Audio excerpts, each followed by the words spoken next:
নওয়াবপুর school রহস্য পর্ব ৩ final night begins. আগুনে ভরা সেই ক্লাসরুম, চারদিকে মৃত ছাত্রদের চিৎকার। নাবিল দরজায় ধাক্কা মারছে। রাফির নিঃশ্বাস বন্ধ হয়ে আসছে।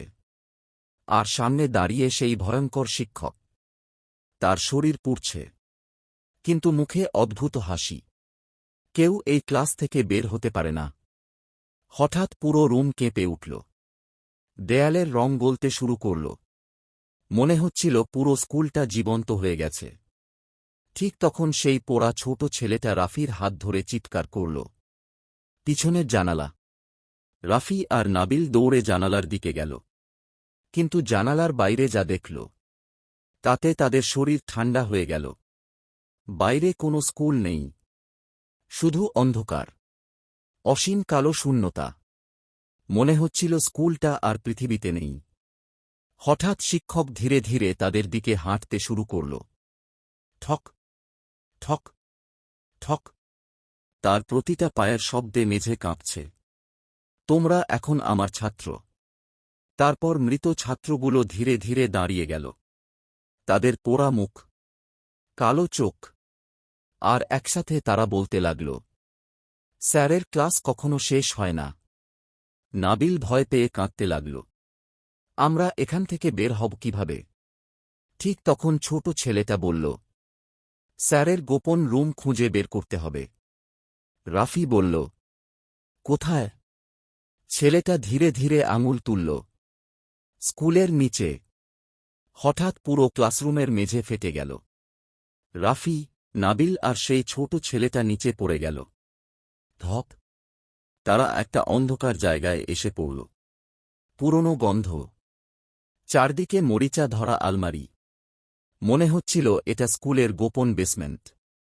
নাবিল মোবাইলের ফ্ল্যাশ জ্বালাল। আর তখনই তারা দেখল, দেয়াল জুড়ে শত শত ছাত্রের ছবি। সব ছবির নিচে একটা করে তারিখ, আর প্রত্যেকটার পাশে লেখা, নিখোঁজ। রাফির হাত কাঁপতে লাগল। হঠাৎ সে একটা ছবির সামনে থেমে গেল। ওটা তার নিজের ছবি। আজকের তারিখ লেখা। মানে, স্কুল ইতিমধ্যেই তাকে নিজের অংশ বানিয়ে ফেলেছে। ঠিক তখনই দূরে একটা লোহার দরজা ধীরে ধীরে খুলে গেল। কিচ! ভেতর থেকে ঠান্ডা বাতাস বের হল। তারা ধীরে ধীরে ভেতরে ঢুকল। রুমের মাঝখানে একটা পুরনো টেবিল, তার উপরে একটা ডায়েরি, আর পাশে একটা পুড়ে যাওয়া শিক্ষকের ছবি। ছোট ছেলেটা কাঁদতে কাঁদতে বলল, এটাই সেই স্যার। রাফি ডায়েরি খুলল।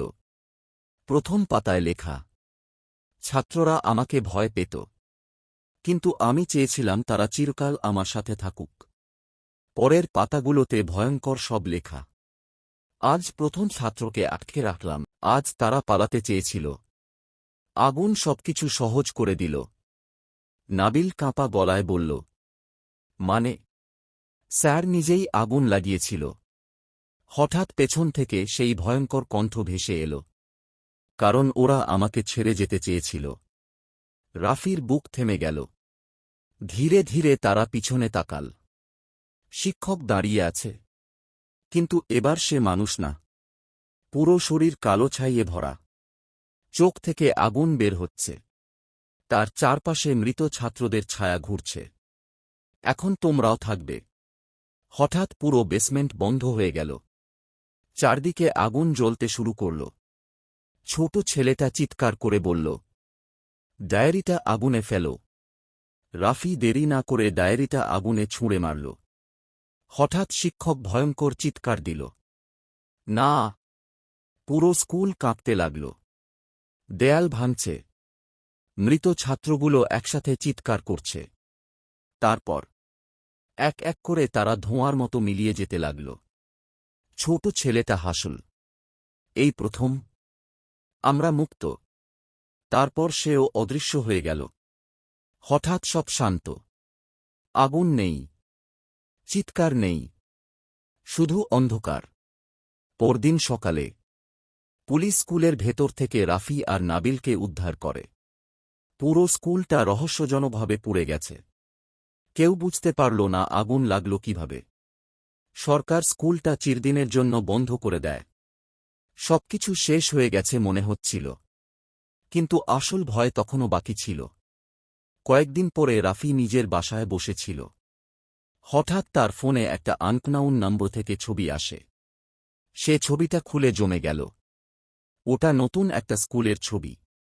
আর ছবির সামনে দাঁড়িয়ে আছে সেই কালো চোখের শিক্ষক। তার নিচে শুধু একটা লাইন লেখা, নতুন ক্লাস শুরু হবে শীঘ্রই।